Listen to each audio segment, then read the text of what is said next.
arkadaşlar, bana en çok sorulan sorulardan birisi de bakın bu yönde mi örmemiz gerekiyor illa? Hayır, öyle değil. Bu tarafa çevirerek de örebiliriz. Bu modelimde ters yöne, yani ters düz kime göre tabii de, çember yani saat yönüne değil ters yönüne örerek yapacağım.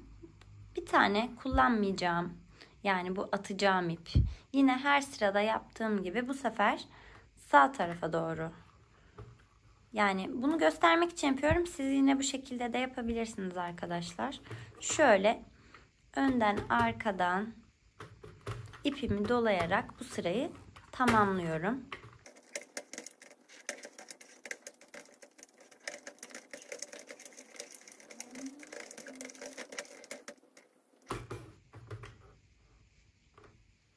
Evet, sıra başına geldiğimde kanalımı takıyorum ve burada kaç sıra ördüğünüz hiç önemli değil. Birkaç sıra şöyle örüyorum. Bu kullanmayacağımız ipi biliyorsunuz ki en sonunda, örgümün sonunda kesip atacaktık. O yüzden sıramız önemli değil. Hatta ben kalan kısa bir iple şu anda yapıyorum arkadaşlar bunu. Zaten birazdan ucunu göreceğiz beraber. Şöyle bir sıra daha öreyim. Dediğim gibi bu kaç sıra olduğunu hiç önemi yok burada. Bakın başlangıca geldim. Zaten ipimin uzunluğu da bu kadardı benim. Siz bunu yumakla yapıyorsanız buradan kesebilirsiniz. Şöyle bunu içeriye aldım. Bakın burada dişli batıyor tekrardan. Bu diğer ipi de içeriye attım. Şimdi asıl kullanacağım kırmızı ipimle yapıyorum. Ben bu ipte yine BİM'lerde satılan Star marka olan bir ip. Şöyle bu beyazın solundan takıyorum. Burada yine tüm örgülerimde de eğer sıkı bir adım yapmak istiyorsanız bakın ipinizi şöyle geçirmeyi unutmayın. Böyle geçirseniz gayet güzel bir örgü elde ediyorsunuz. Başlıyorum çarkımı çevirmeye.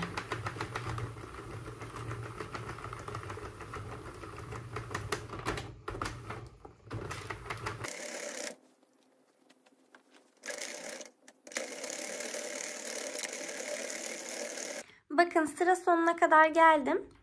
Yine bu beyazı da ördüm. İpi yolundan çıkarttım. Şimdi yine kullanmayacağım şöyle küçük bir ipi devam ediyormuşçasına şöyle buraya alıyorum. Şöyle yoluma da taktım. İlk sırayı örerken şöyle bunu parmağımı koyuyorum ki tam yani şu dişli girsin, kaçmasın diye. Şöyle örüyorum yine birkaç sıra. Bu arada bu kırmızı ipimi de buradan kesiyorum. Şöyle yine birkaç sıra örüyorum. Bu sıranın hiçbir önemi yok. Kullanmayacağım ip diye nitelendirdiğim benim için gri olan ipte. Şöyle aldım. Bakın bu kadar yeterli bile. Bunu da çıkarttım. Kestim. Ve 2 sıra boş çevirdiğimde örgümü panelden almış oluyorum. Bu birdi, bu ikinci. Bakın tek tek atıyor kendine. Hızlı anlatıyorum arkadaşlar. Çünkü bunların detaylarını çok anlattım. Artık sıkılmayın diye.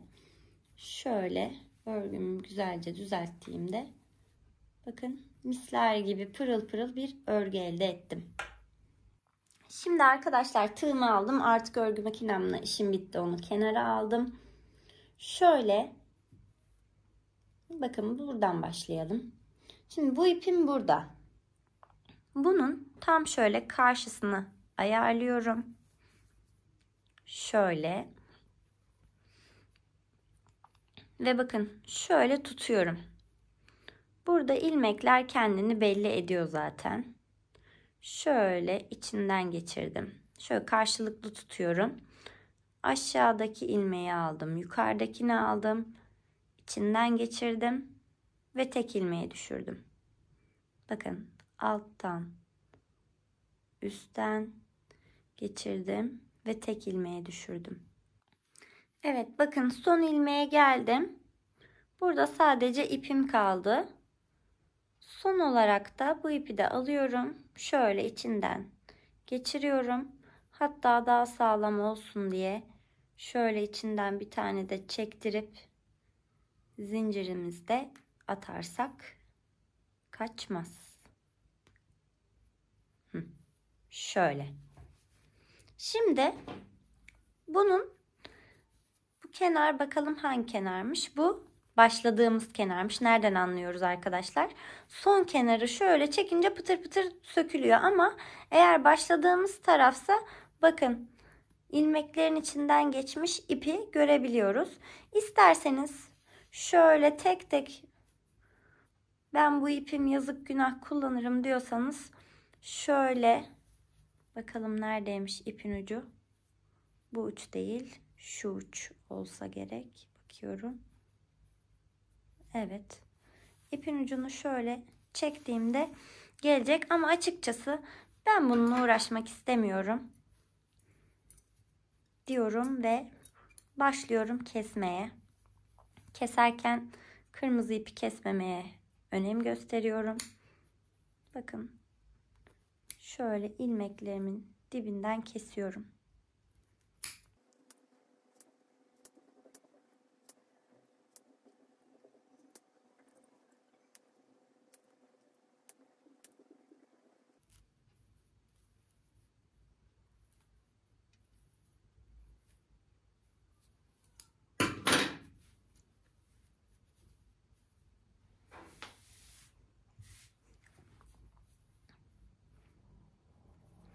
Evet, bakın kenar dikişim pırıl pırıl oldu. Şimdi bu tarafı da yapayım. Burada cırt cırt sökeceğiz. O çok kolay olacak. Yalnız burada karşılıklı yaparken dikkat etmeniz gereken, bakın şöyle ilmekleri şu kenardan ben şöyle eşit sıraları almak için şöyle şu sırayı takip ettim. Ya da bu taraftan bakın şöyle takip ediyorum.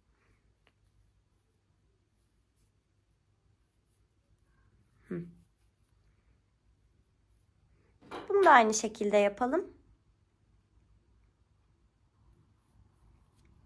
Bakın bu tarafı da kapattım.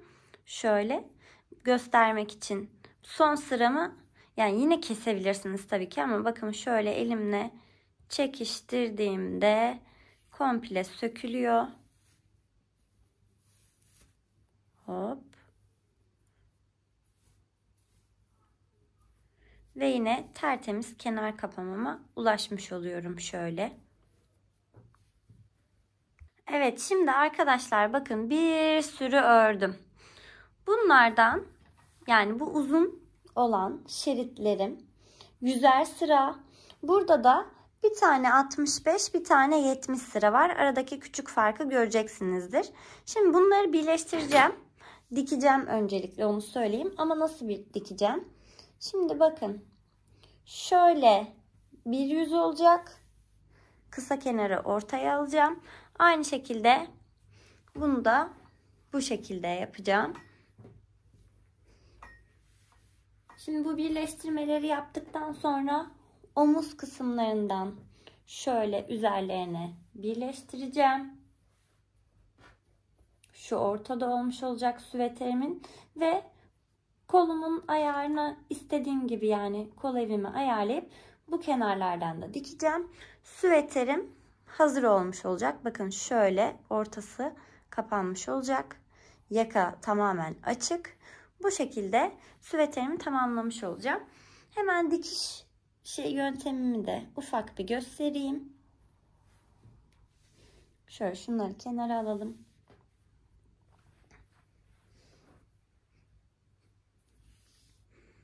Normal iğnemi, ipimi geçirdim.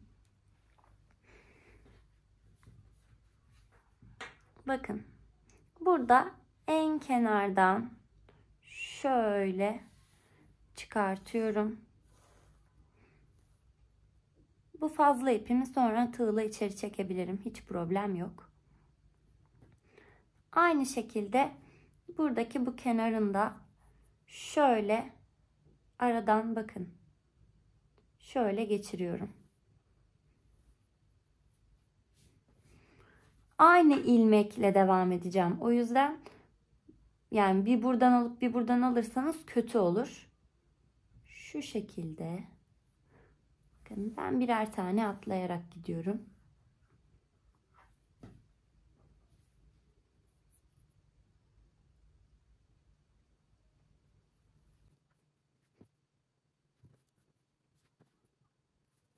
Böyle bu dikişlerimi yaptıktan sonra şu ipimi şöyle bir çekeceğim arkadaşlar. Buradaki dikiş gözükmeyecek ve profesyonel bir kapatma olmuş olacak. Bütün parçalarımı birleştireyim arzu ederseniz, bakalım nasıl bir sonuçla karşınızda olacağım. Evet arkadaşlar, birleştirmelerimi yaptıktan sonra bakın şöyle bu şekilde gözüküyor. Ön ya da arka, hangi yüzü hangisi yapacaksanız çok büyük bir fark olmadı zaten şuradaki ben sıraların arasında 5'er sıra bıraktığım için. İsterseniz siz burayı daha yukarıda da yapabilirsiniz. Şimdi şöyle söyleyeyim, ben 34 bedenim ve bu ölçü bana biraz büyük geldi. Yakasını toparlamak istedim. İsteyenler tabii böyle de kullanabilir, bedene uygun olanlar. Ben yakasına lastik yapmak istedim. Evet, ilmekler çıkartıp şişime geçireceğim arkadaşlar. Şöyle bakın, ilmek zaten devam ediyor gibi size gösteriyor. Tam orta noktasına batıyorum. Birinciyi zincir atıyorum. Şöyle. Bakın biraz bol bol çekebilirsiniz.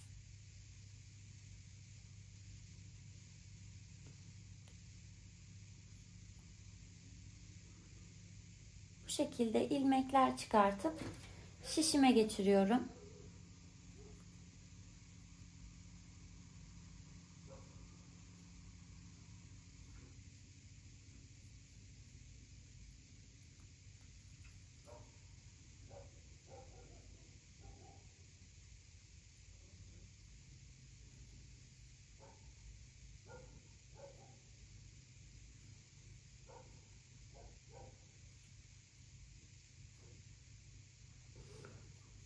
Böyle tüm çevreyi çıkartacağım.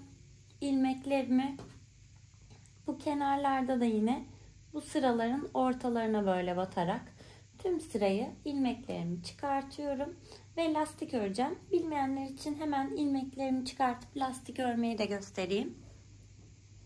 Evet, tüm çevresini gördüğünüz gibi misinalı ipimle ilmekler çıkarttım.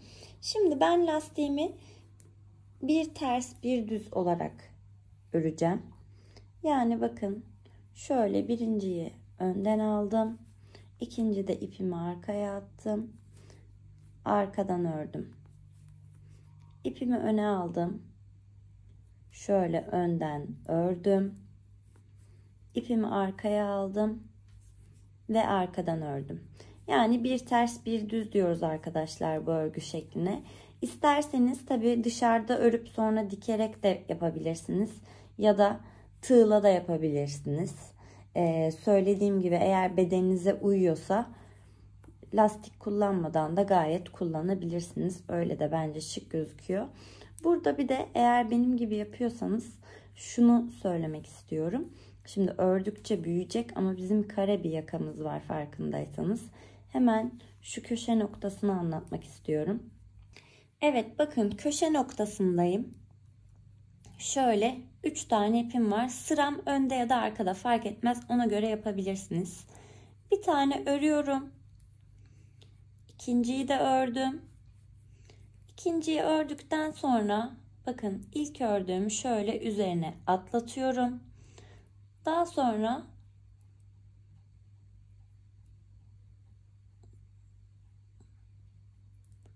şöyle sağa aldım ve ikisini birlikte ördüm. Bakın burada bir üçlü 3 ipi kesme işlemi yaptım. Sıram arkada ve devam ediyorum. Bu farklı şekilde de tabii kesiliyor bu yöntem. Siz 3 ipi kesecek şekilde yapabilirsiniz. Ve lastik örgüme devam ediyorum. Her 3 değil 4 köşe, biliyorsunuz kare bir yakamız oldu. Her köşelerde kesme işlemi yaparsanız böyle çoğaldığı zaman şöyle pot bir görüntü yapmaz. Daha da lastiğimiz üzerimize oturur. Bu şekilde örüyorum ve geliyorum. Ben 5 sıra ördüm arkadaşlar. Bakın lastiğimi. 5 sıra yeterli geldi bana. Yani siz bu yaka ölçüsünü, dikişlerinizi vesaire nasıl yaptıysanız ya da üzerinizde nasıl duruyorsa değişiklik gösterebilirsiniz. Köşeleri de bakın şuradan şöyle göstereyim. Şöyle çevireyim hatta. Köşelerim de bu şekilde gözüküyor. Burada bir sıraya düz, bir sıraya ters denk geliyor ama yaptığımız işlem aynı olduğu için aynı şekilde devam ediyorum. Şimdi bitirmeyi de göstereceğim son olarak. Ben şöyle şişim karışmasın. Bitirme işlemini şu şekilde yapıyorum. Şimdi öne aldım ipimi. Bir tane normal önden, artık hep önden yapıyorum. İkinciyi ördüm ve üzerinden atlatıyorum. Bakın. Bir tane ördüm ve üzerinden atlatıyorum. Yani hem örüyorum, hem kenarlarını düzgünleştirmiş oluyorum, hem de bitirme işlemini yapmış oluyorum. Böyle komple bütün sırayı bitiriyorum ve ipimi sonra kesip içeride saklıyorum. Bakın şöyle tertemiz bir bitiş elde etmiş olacağız. Aynı şekilde ilmek çıkartma ve lastik kesme işlemini etek ucuna da yapıyorum. Arzu edenler kol uçlarına da yapabilirler. Bu işlemleri de yaptıktan sonra süveterim hazır hale gelmiş oluyor.